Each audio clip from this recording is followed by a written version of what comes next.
এবারের গল্প রাজার হীরামন তোতা। ঘুরতে ঘুরতে গাছের ডালে একটি সুন্দর হীরামন তোতা দেখতে পেল।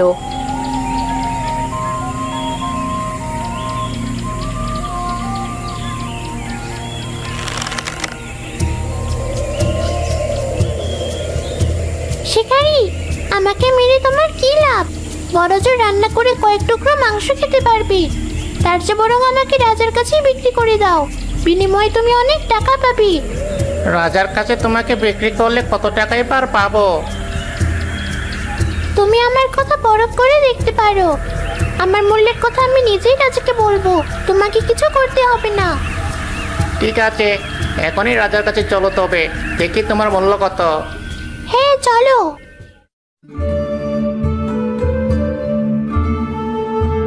তোমার হাতের হীরামন তোতাটা দেখতে ভারী সুন্দর তো। ঠিক বলেছেন মহারাজ। মহারাজ, এই পাখিটা আমি আপনার কাছে বিক্রি করতে চাই। বেশ ভালো, তা তোমাকে এই পাখির জন্য কত দিতে হবে? মহারাজ, পাখিটা আপনাকে নিজের মুখে ওর দাম বলবে, আপনি ওকেই জিজ্ঞাসা করুন। আমার সাথে মশকরা করছো? পাখি আবার কথা বলতে পারে? এই উম্মাদকে গলা ধাক্কা দিয়ে রাজদরবার থেকে বের করে দাও কেউ। ক্ষমা করবেন মহারাজ, অনুগ্রহ করে এই গরিবের কথা একবার বিশ্বাস করে দেখুন। ঠিক আছে, তা হীরামন বলো দেখি তোমার দাম কত? সালাম মহারাজ, আমার মূল্য 1,000 স্বর্ণ মুদ্রা। শিকারী তাহলে মিথ্যে বলেনি, তুমি সত্যিই অবিকল মানুষের মতো কথা বলতে পারো। কিন্তু এত টাকা দিয়ে তোমাকে কিনে আমার কি লাভ? মহারাজ, লাভ লোকসানের ব্যাপারটা আপনি আমাকে কেনার পরই বুঝতে পারবেন। ঠিক আছে, দেখা যাবে। শিকারী, এই নাও তোমার 1,000 স্বর্ণ মুদ্রা। আর তোমরা হীরামন তোতার জন্য একটা সোনার খাঁচা তৈরি করে ওর খাঁচাটাকে আমার সিংহাসনের পাশে রাখো। হীরামন তোতা শুধু দেখতেই সুন্দর ছিল না, তার অনেক গুণও ছিল। মহারাজকে সে সুন্দর সুন্দর গান গেয়ে শোনাতো, আবার অনেক সময় জ্ঞানী কথা বলতো, নানা রকম উপদেশ দিত।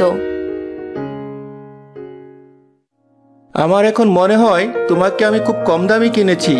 আমার তিনটে রানী থাকতেও আমার মনে কোনো সুখ নেই, থাকবেই বা কিভাবে? এত বছর পার হয়ে গেল, অথচ কোনো রানী আমাকে বাবা হওয়ার সুখ দিতে পারলো না। ওদের চেয়ে সারাদিন তোমার সাথে আমার ভালো সময় কাটে। এই তোতা পাখি আমাদের সর্বনাশ ডেকে আনছে, একে যে করেই হোক তাড়াতে হবে, না হলে রাজামশাই আমাদের কথা ভুলে যাবেন। ওকে জব্দ করার ফোন দিয়াটো তোমরা সবাই। পারোরানী, মহারাজ আজ তার মিত্রদের নিয়ে শিকারে বেরিয়েছেন। শিকার শেষ করে রাজমহলে ফিরতে তার অন্তত 5 থেকে 6 দিন লাগবে। এই সুযোগ হাতছাড়া করা যাবে না। চলো সবাই ওই তোতার কাছে যাই। দেখুন পারোরানী, তোতাটা কত সুন্দর গান গাইছে। আর গান শোনার পর ওকে আর কিছু করতে মন চাইছে না। ঠিক আছে, আজকের মতো ওকে ছেড়ে দিলাম, কাল সকালে ওকে দেখে নেব।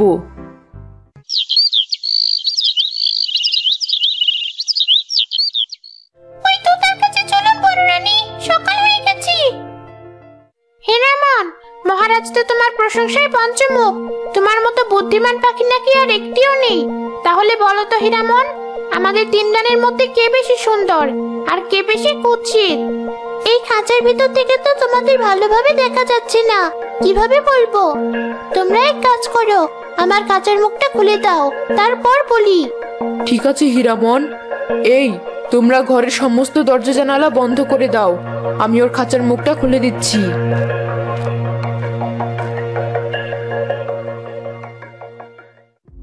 ওই তো দেওয়ালের মাথায় ছোট একটা গুলগুলি দেখা যাচ্ছে।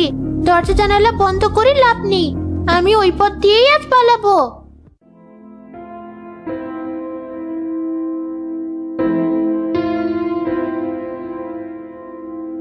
এবার বলো, আমাদের মধ্যে কে বেশি সুন্দরী? 3 রানী, গর্ব করার মতো তোমাদের কারোরই তেমন রূপ নেই। রূপ যদি দেখতে চাও তাহলে চলে যেও 7 সমুদ্র 13 নদী পেরিয়ে সেই রাজ্যে। সেখানকার রাজকন্যার রূপের সুখ্যাতি পুরো দুনিয়া জানে। দাঁড়া, তোকে এখনই মারছি।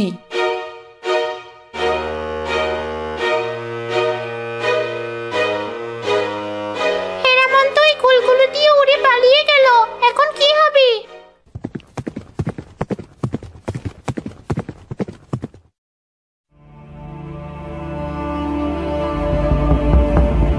হীরামন কোথায়? ওর খাঁচা খালি কেন? আমরা জানি না হীরামন কোথায়। আমরা কেউ আপনার অন্দরে প্রবেশ করিনি।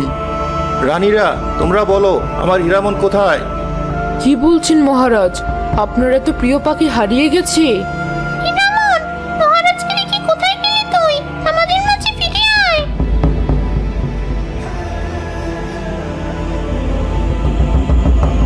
মহারাজ, এভাবে আর কতদিন খাওয়া দাওয়া কাজকর্ম বাদ দিয়ে হীরামনের আশায় বসে থাকবেন? ঠিক আছে, আমি এখনই পুরো রাজ্যে হীরামনকে খুঁজে বের করার জন্য পুরস্কারের ঘোষণা দিচ্ছি। যে ব্যক্তি মহারাজের হীরামন্ত তাকে ফিরিয়ে দিতে পারবে তাকে 500 স্বর্ণমুদ্রা দিয়ে পুরস্কার করা হবে। ওই তো মহারাজ আমাদের জন্য পুরো রাজ্যে ঘোষণা ছড়াচ্ছেন। আমার এখনই তার কাছে ফিরে যাওয়া উচিত।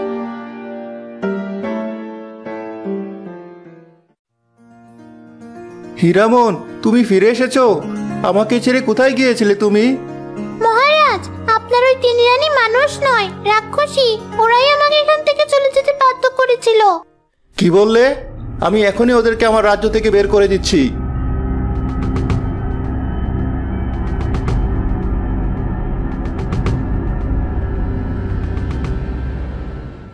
কি হয়েছে মহারাজ?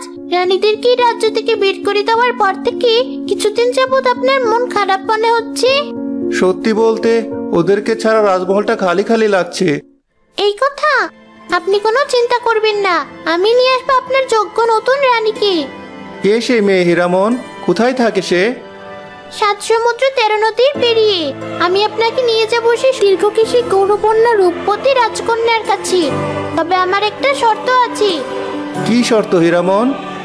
আপনাকে আমার সব কথা শুনতে হবে, আর নতুন রানীকে আনার জন্য সবার আগে একটি পঙ্খিরাজ ঘোড়া লাগবে। পঙ্খিরাজ ঘোড়া আমি কোথায় পাবো? আমার রাস্তা বলে অনেক ঘোড়া আছে, তুমি ওগুলোর মধ্য থেকে যে কোনো একটা ঘোড়া বেছে নাও। ঠিক আছে, চলুন।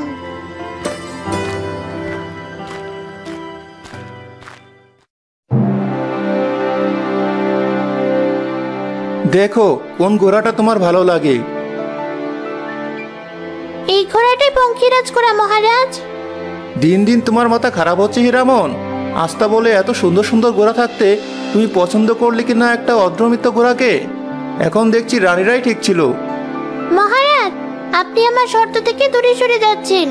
আপনি যে ঘোড়াটিকে অর্ধমৃত বলে তাচ্ছিল্য করছেন, এটাই আসলে পঙ্খিরাজ ঘোড়া। অনাহারে অযত্নে ওর চেহারা খারাপ হয়ে গিয়েছে। জহুরির যত্ন চিনতে ভুল করে না। আমার কথা মেনে আপনি এই ঘোড়াটির 1 সপ্তাহ দেখভালের ব্যবস্থা করুন, তাহলেই বুঝবেন আমার কথা ভুল কিনা। ঠিক আছে, তোমার শর্ত মানতে যেহেতু রাজি হয়েছি, এখন থেকে তোমার কথা মতোই চলবো। আজই এই ঘোড়ার পরিচর্যার ব্যবস্থা করছি। দেখলেন তো মহারাজ, মাত্র 1 সপ্তাহ যত্ন নেওয়ার পরই ঘোড়াটার কত পরিবর্তন। এই ঘোড়া আমাদেরকে 7 সমুদ্র 13 নদী পার করে নিয়ে যাওয়ার জন্য উপযুক্ত হয়েছে। এখন আমাদের দরকার এক ঝুড়ির উপর দানা।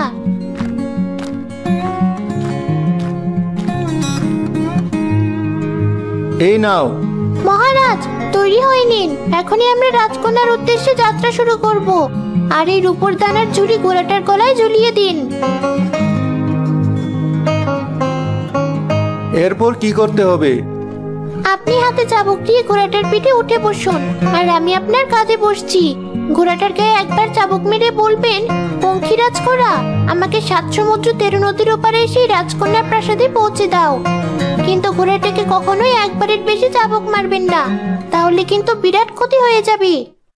হীরামনের কথা মতো মহারাজ ঘোড়াকে চাবুক মেরে সেই কথা বলার সাথে সাথে পঙ্খিরাজ ঘোড়া তাদেরকে নিয়ে উড়ে চলল আকাশপথে।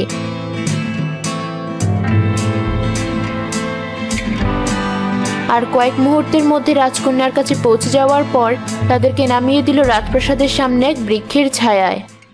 মহারাজ, আপাতত আপনার কাজ শেষ, এবার আমার কাজ শুরু। ঝুড়ি থেকে একটা একটা করে রূপোর দানা বের করে রাজকন্যা যে ঘরে থাকেন, সে ঘর থেকে বটবৃক্ষ পর্যন্ত একটা সুন্দর নকশা তৈরি করব আমি এখন।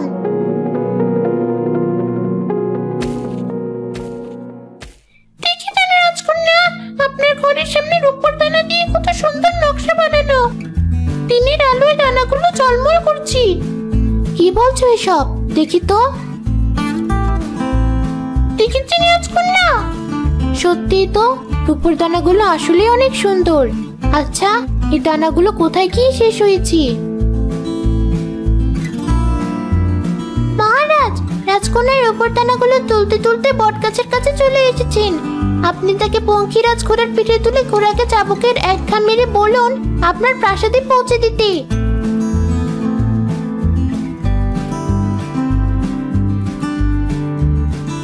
রাজকন্যাকে নিয়ে উঠেছি ঘোড়ায়। পঙ্খিরাজ ঘোড়া, তোমার পিঠে চাবুক দিয়ে এক বাড়ি দিলাম। এখন আমাকে আমার প্রাসাদে নিয়ে চলো। পঙ্খিরাজ ওড়া শুরু করেছে মহারাজ, এখন আর কোনো ভয় নেই। তোমাকে ধন্যবাদ হীরামন, কিন্তু পঙ্খিরাজ ঘোড়া বেশ ধীরে চলছে। আমি ওর গতি বাড়ানোর জন্য ওর গায়ে আরেকবার চাবুকের আঘাত করছি। এ কি করলেন মহারাজ? পঙ্খিরাজ ঘোড়া তো আমাদেরকে নিয়ে নিচে পড়ে যাচ্ছে।